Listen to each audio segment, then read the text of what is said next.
Girl past the 16th pole in front. She's in front by 2. Valiance is second. As they come down to the line, she did it again. Monomoy Girl and Florent Geroux have won the distaff over Valiance.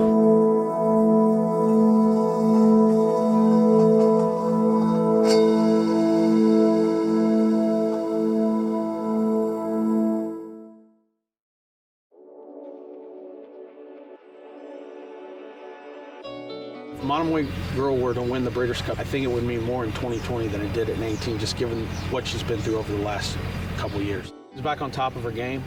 Very excited about the opportunity on Saturday, and it was great for those guys to give her the opportunity to come back and, fight off a couple setbacks. There was nothing that required surgeries or any, anything major. There were just setbacks, and the timing of them were, could have very easily retired her. Obviously, we brought her back this winter, and she, won one last shot, and it worked out. I mean, once we got him in here, he just really, not super fast in his works, but, nice stride, really galloped out well. Never seemed to really be tired. Just really happy with the way he took off. We thought he had some talent from the get-go, and he's not disappointed us at all. So, just a very talented colt. Aunt Pearl, she was purchased out of Tats last year. Liz Crow picked her out, and she was expensive, nice filly, good body. From the start, just you could tell she had speed, a turn of foot. She caught on so quick. I mean, just very rapid, very precocious, forward mind. She's on the go, and she's a nice filly. So, have a lot of confidence with her, and she's set up for a big effort on Friday. Knicks Go is a nice colt. It loves Keeneland. We just picked him up last winter off of a little bit of a short freshening. Liked him a lot. Was very happy to see that he was eligible for a 2 other than with as much as he had accomplished in the horses he had ran against. So we felt really good about him going into the 2 other than at Oaklawn. He performed the way we expected, maybe even a bit better, honestly. Really kicked away from a really solid group of horses there at Oaklawn. Then had a setback. With some talk of retiring him. I talked with June Park of the Breeding Racing Authority, and said, look, I would be game for bringing him back, and it worked out really well. Obviously it was one of those things where if he was training as well as he was before, we would march on with him, and he has, and he responded well in the 3 other than here at Keeneland. It's an all-star group as far as I'm concerned. Everyone, seems to be happy. We've had guys that have been with us a long time. I mean, it's a good group of guys that really, care about the horses, do a good job, and everybody's on the same page, so it works out really well.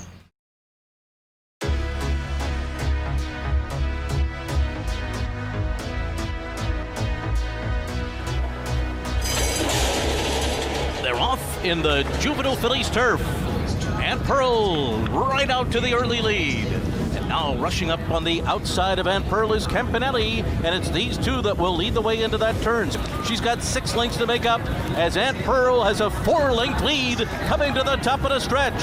They're into the stretch, and under a hand ride, it's Aunt Pearl all by herself. Campanelli trying to come and get her now with 1 furlong to run. Editor at Large continues to run on late. Then toward the outside, it is Spanish Love Affair and Plumali, but it is Aunt Pearl with plenty left in the tank.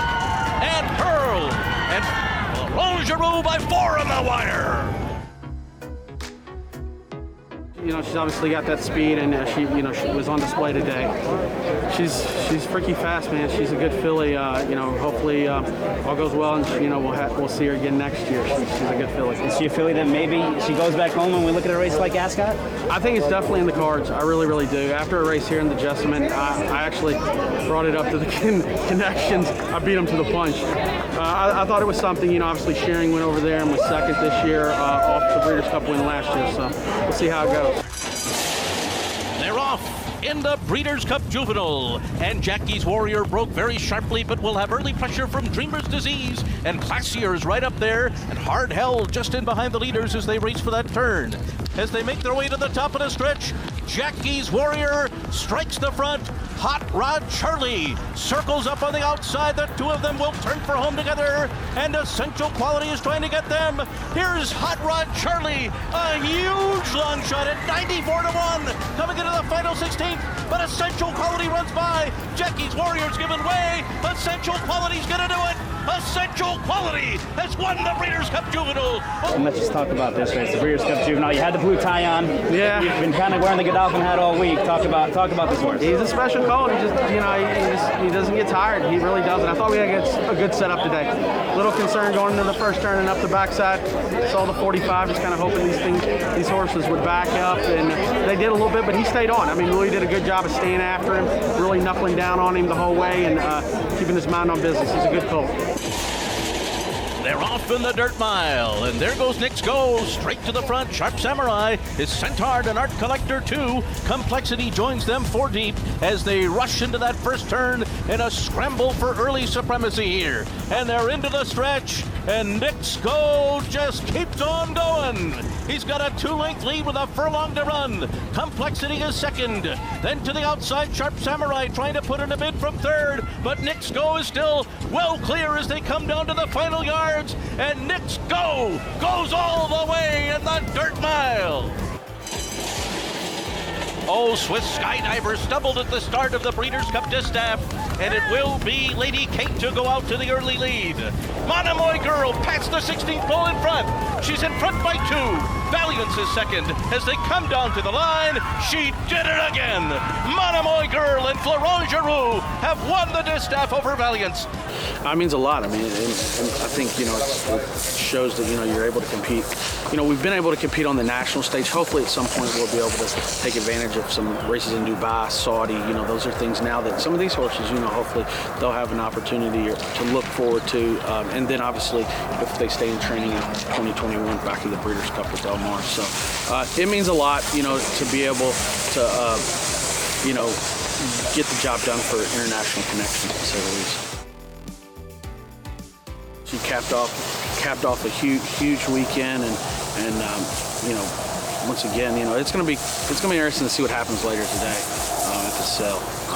Looking forward to the uncertainty. I guess it's kind of almost like a race. You don't know what's going to happen. We'll see how it goes, but no doubt about it, changed several people's lives, and and I tell you, she looked amazing this morning. We loaded her up here. I drove over to Vega, unloaded her, and she looked fantastic. I really happy with the way she came out of it. That's what good horses do. I mean, they bounce out of their races in good shape, and she really doing well. And she showed up yesterday. She'd been telling us that she was ready to run a career performance. I thought it was. We'll see what the numbers say. But given that she was 3-4 wide around both turns, didn't really save any ground.